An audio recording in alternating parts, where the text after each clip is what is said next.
يا أيها المزمل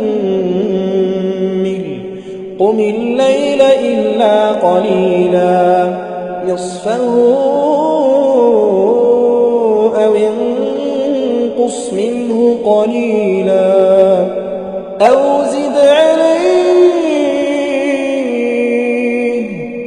زد عليه ورتل القرآن ترتيلا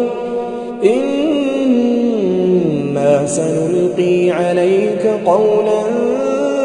ثقيلا إن ناشئة الليل هي أشد وطئا وأقوم قيلا إن لك في النهار سبحا طويلا واذكر اسم ربك وتبتل إليه تبتيلا رب المشرق والمغرب لا